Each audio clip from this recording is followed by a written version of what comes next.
So Tron, Todd, are you ready? Yes. Number one, when were you the happiest as a golfer? I would say the first round I played on the old course.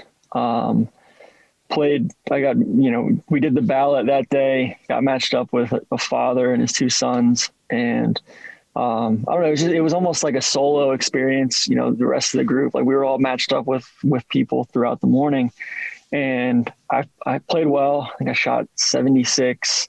I birdied. I got up and down on the road hole, and then I birdied 18. I made like a 12-foot putt on 18 for birdie, and then went to the Jigger Inn afterwards for a bunch of beers, and it was just like one of the best days of my life. So good day.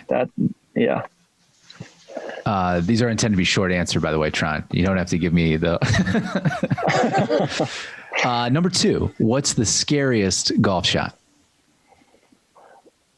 When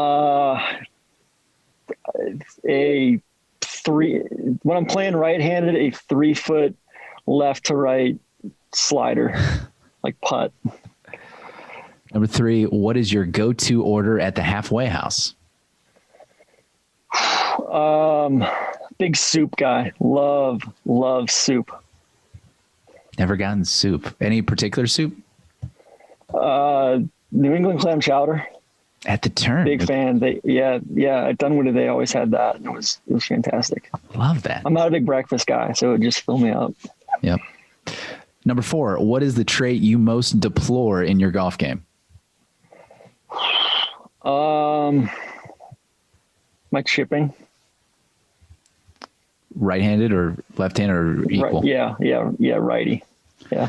And going back to the halfway house question. No mulligans. No mulligans. A cup of tuna salad too. I always get a cup of tuna salad. Yeah. Have it. That's clutch. Number five, what is the quality you most look for in a playing partner?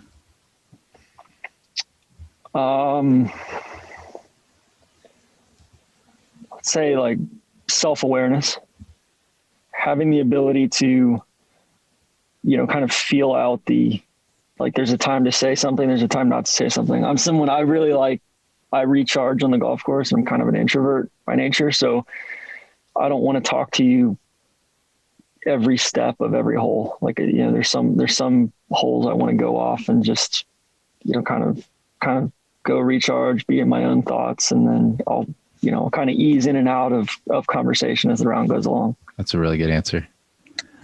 What words or phrases do you most overuse on the golf course? Sick. I say that way too much. That's probably the one. Sick. And then just telling myself I stink. I do a lot of negative self-talk to kind of pump myself up. So I notice if I'm watching too much Tourist Sauce or any of your guys' things, I do start using sick a lot more. You guys have quite a number of them. Yeah. They rotate. Yeah. Though. And then they change. Yeah. And then if I'm playing with Neil, anytime he ever goes left, I just yell Icarito. Like that's one that comes out 2 or 3 times around. That's more of a reflex. Yeah. Number 8, what golfing talent do you most wish you had?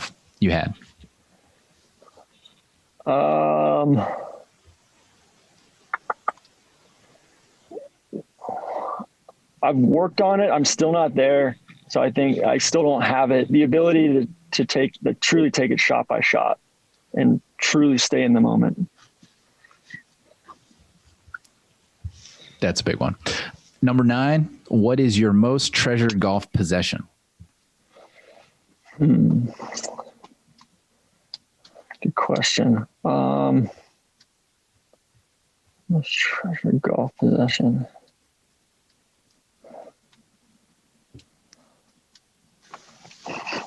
Give me a sec on this one. Yeah, that's a tough one. Everyone takes a little bit of time. Probably my high school golf bag. We won the state championship my junior year, and then we were runner up my sophomore year. But I don't know. I've got my high school golf bag, Maris War Eagles, Ping Hoofer 2. The best. Just sitting there in my office, and yeah, it's got all of our, state championship years on there and everything. What kind of shape is it in? Is it a little beat up at this point? Yeah, it's, I think the stand is broken and, it's probably got just old sunflower seeds in the bottom of it and all sorts of stuff. So, that's a great question to our next question, or transition to our next question. What is the one thing in your golf bag you need to throw out? Chapstick. It's always in there, and I never use it on the golf course. I don't know why it's in there. And it melts, Yeah. If it's hot, and like you leave it. the one time you do want to use it, it's not usable anymore. Yeah, and it's got like, if it's like mine in my bag, I know it gets like little grains of sand and grass on the edge. It's a magnet for any sort of grit or grime. Yeah. But the best plug for you guys are at Bandon, and I don't know if they do this at Bandon. They do it at Sand Valley, but the little golf ball ones that are like circular.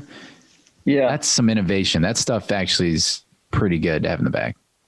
Yeah, that stuff actually that's a great ski, because they use it for right. Yeah.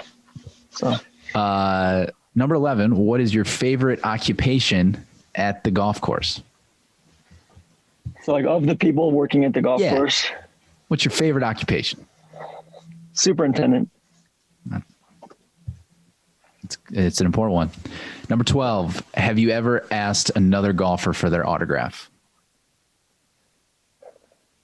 Like when I was young, like when I was young, I volunteered at the PGA Championship when it was at Atlanta Athletic Club.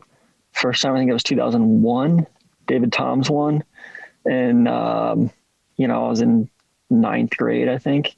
And, I think I got everybody's autograph except for Tiger that week, all on a flag. That was the week that Shingo Katayama was like it was like his entrance onto the stage. And he got him on the same flag? Yeah. I think, yeah, I did. Tiger, did you ask Tiger? Were you in line for Tiger? Yeah, you know what? It wasn't even gonna be worth it. It's, he was signing 3 autographs a day and just too much of a pain. I've never been a huge autograph person.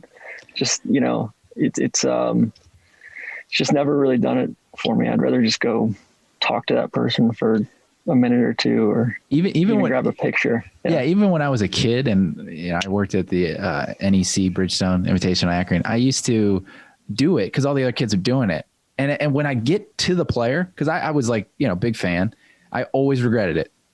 Like instantly. I'd be like, can you just do this? And I'd rather watch you chip, Yeah, it was funny. I was playing the BMW Cherry Pro-Am one year, and it was Chess and Hadley and I were partners, and then Chipper Jones was in our group. So we played like 3 days with Chipper and Chesson and Chipper's pro AJ. And at the very last day, we get done. We were playing at Furman Golf Club on the last day, and Chesson hands me like a signed Chipper Jones baseball. And he's like, I never would have thought to ask Chipper for an autograph, but Chesson, who's also a pro athlete, went right up to him after the fact and was like, "Hey man, can you sign these baseballs for me?" Kind of thing. So that's cool. That's pretty cool. And as obviously a Braves fan growing up, that's a big one to have on the shelf. Number 13, what historical golf figure do you most relate to? Good question. I really like one of my favorite players ever is Calvin Peete. Just super so growing up, I was always, I didn't miss fairways, and like playing right-handed, I just don't miss fairways. And, irons can be streaky, but I think just with him, it's like he was such a great ball striker and consistent, and then it was just some of the putting, other stuff that held him back. Like, I wish I could go back, going back to your point about people that, grew up in Atlanta and hitting kind of stock shots and everything. I wish I could go back and if I could putt, really putt and manage the course then like I do now, I would have been I would have been playing in college, or I would have been so much better. Like, you know, I remember Neil and my dad coming out to high school events, and like I would hit 16 greens and shoot like 74, you know, just miss 10 footer after 10 footer after 10 footer. And really to the point where like Neil and my dad would just like walk off the course because they were so frustrated watching me. Man, I can relate to way too much to that one. Number 14, what is your greatest golf regret? I think you might've just said it. No, well, so specific one, I state championship my junior year. It was up at the Orchard in Northeast Georgia, kind of up 985. And it was so windy. It was like we had 35, 40 mile an hour winds that day. Really clear blue sky day, but like crazy wind. Like to the point where I'm hitting a 4-iron 135 yards. And I shot 76 that day, which was like third or fourth lowest score of the day. Like our number one player who in the practice rounds, he shot 64, 66, shot 73 or 74. And that was like tied for medalist or whatever. So we ended up going to a playoff for, I think our team shot like 308, which in previous years we'd won state championship at, 284, 278, that sort of thing. And we go to a playoff and I'm off last in the playoff, and I'd seen a couple of my teammates, like one of them sprayed 3 balls down the left. There's OB down the left. And then a couple of them went right, and, and it was place 6, count 4 on the scorecard. So it was a par 5. So I end up hitting a great shot down. I 3-putted that green. It was my first hole of the day, 3-putted that green, the first go around.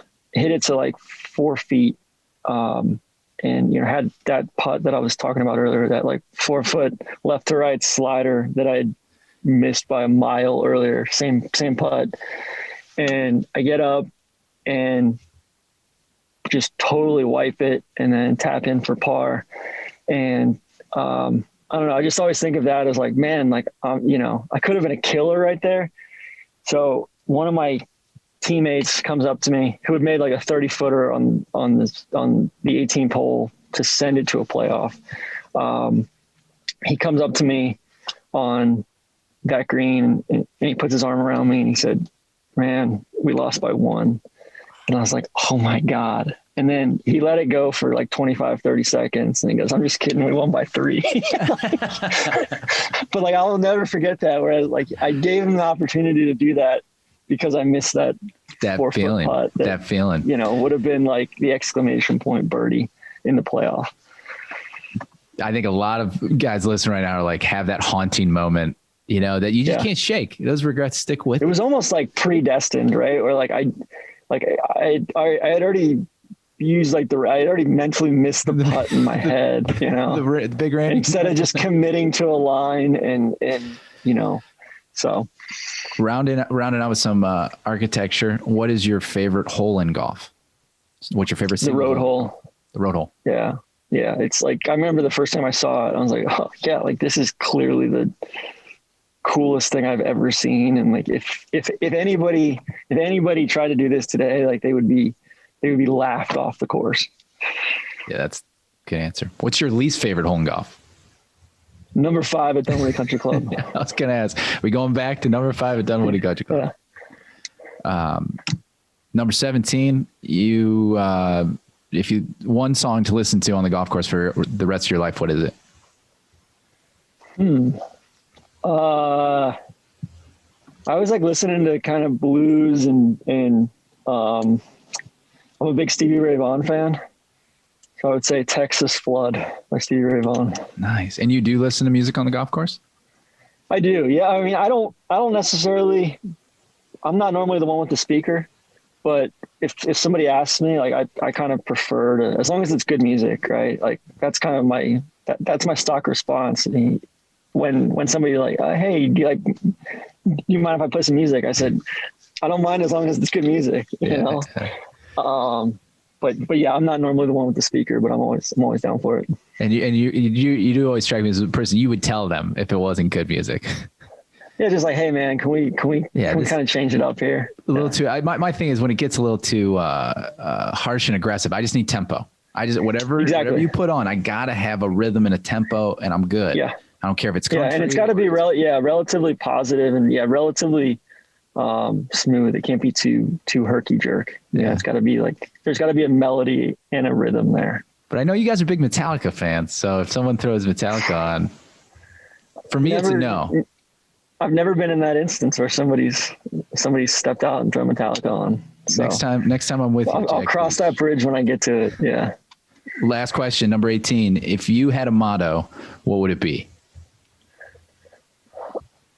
I would say use your best judgment. Don't be a scumbag. Use your best judgment. Don't be a scumbag. Tron, that was fun, man. Thank you for going through that. We will release the results of your soul when we have them. I will say your answers, you can tell that Todd Schuster is a soulful golfer from those responses. Thank you. You have a very deep relationship with the game of golf. I do. I think I find it too that like when I go out and play and I'm not, I'm in a bad head state. I'm in a bad mood because of something that happened at work or got into an argument with my wife. Like I don't play well. Like I'm very much, how I feel and what's going on in my life very much affects golf. And I think that's one of the reasons why, like, post college, like, I would go out and play and it didn't necessarily feel like an escape, if that makes sense. Whereas like I could go out and go fly fishing and like not think about anything for 8 to 10 hours. So, but on the flip side, like, I'm pretty good about, and I think the lefty things helped out with this too. I'm pretty good about not letting how I play affect how I feel.